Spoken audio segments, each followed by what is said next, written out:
Time just keeps on moving on, doesn't it? We've looked at Paul McCartney's recordings in the 60s, the 70s, and now we're into the 80s, and we're going to go into the second part of the 80s, from 1985 till the end of the decade. There's a lot of music, so let's drop the needle.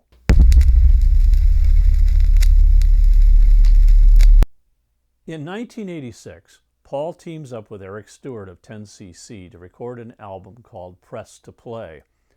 And 6 of the 10 songs are co-written between Paul and Eric. Tracks that I like include Stranglehold, Talk More Talk, Only Love Remains, Press, Pretty Little Head, and Move Over Busker. The album did much better in the UK than the US. It hit number 8 in the UK, but it could only get to 20 in the US. In 1988, Apple decides to take a page out of the Capitol playbook and release some Beatles compilation albums. And so they put out 2, which is called Past Masters Volume 1 and Past Masters Volume 2. Now, the problem with these records is many of these songs were already included in the Rarities albums. So as a result, they didn't really sell too well. In the US, Past Masters Volume 1 could only reach 149, and Past Masters Volume 2 only 121. Later in 1988, Paul goes into the studio and in 2 days cuts what's going to become a new album, and it's mainly old rock and roll covers. And he wants to call the album Russian. He gives it a Russian title. Now, I don't speak Russian, but translated, it's Back in the USSR. Now, Paul's idea was to make this look like it was a bootleg that had been smuggled from the USSR into the rest of the world, but the record label said no. So as a result, it was first released just in Russia. The original Soviet pressing has 12 songs, and guess what? Yes, that record got smuggled into other parts of the world, where it was being sold for exorbitant amounts of money.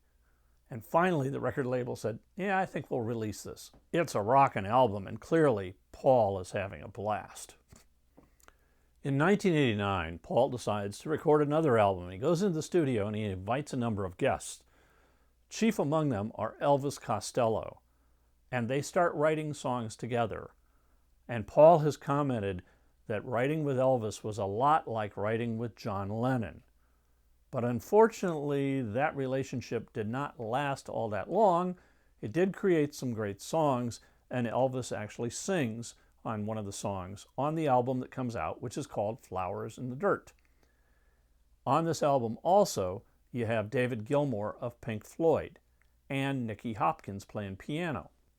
And then we have Robbie McIntosh, Hamish Stewart, and Paul Wickens are all joining in on the band too. Now, those 3 would later be picked up by Paul to be part of a band for his first tour in years. The album starts with My Brave Face, co-written by Paul and Elvis.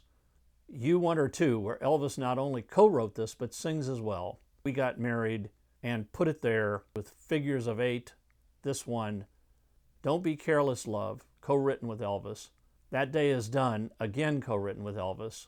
The album soars to number 1 in the UK. Paul decides to take his new band and hit the road to support this album. The tour was called Paul McCartney World Tour, and it started in December of 1989 and lasted until July of 1990, and visited Europe, North America, Japan, and Brazil.